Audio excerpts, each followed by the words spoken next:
شەوە ئاهەنگێکی خێزانیە لە شاری کۆیە با مەبەستی پێشوازی لە ساڵی نوێی زاینی.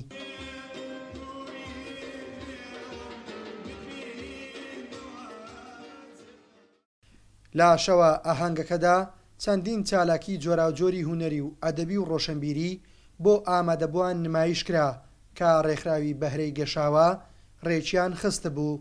لە پێشوازی سەری ساڵی نوێدا هەڵساوین بە ئەنجامدانیشەوە ئاهەنگێکی خێزانی. ئاهەنگەکەمان تایبەتە بە خێزان و کۆمەڵک بڕگە و بابەتمان پێشکەش کردووە لە سعات 7 تا 11 شەو بەردەوام دەبێت. گۆرانی و مۆسیقا و شانۆگەری و بڕگەی پرسیار و وەڵام بووە. چەند کەساتێکی ساڵشمان خەڵات کردووە. بەشداریمان کرد لەوە ئاهەنگە و کەیف خۆش بووین، زۆر خۆش بوو. گۆرانیەکان و بەرنامەکانیان زۆر خۆش بوو. هەر بە بۆنەی پێشوازی لە ساڵی 2020 کۆمەلگای پەروەردەیی تایبەت پێشەنگایەکی کاری دەستیان بۆ خوێندکارانیان کردەوە و چەندین بڕگەی هونەری و شانۆییان ئەنجامدا. کۆییەکانیش وێڕای پیرۆزباییان هیواخواز بوون ساڵی نوێ ببێتە مای یەکڕیزی و خۆشی گەلانی عێراق و هەرێمی کوردستان بە تایبەتی. 2019 هەموو ساڵێک خۆشی و ناخۆشی تێدایە. طبعا ئەگەر ناخۆشی نەبی تەمیش نەخۆشیەکان ناکەی.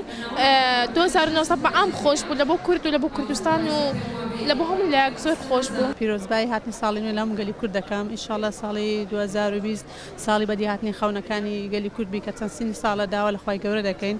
و ساڵی 2019 ساڵێکی باش بوو بەنسبەت گەلی کوردەوە، بەڵام نەهامەتیشی زۆر بوو. ئینشاڵڵا ساڵی 2020 پڕ دەبێت لە ساڵێکی خۆشی و ئاواتەکانی گەلی کورد و ئاواتی هەمومان دێتە دی.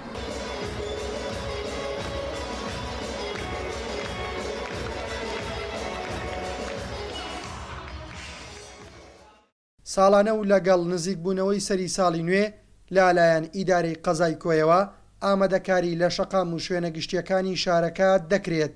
موسڵمانانیش با مەبەستی پیرۆزبایی ئەو یادا سەردانی برا مەسیحیەکانیان دەکەن لە گوندی هەرمۆتا. لە قەزای کۆیەوە کاروان نازم، گەلی کوردستان.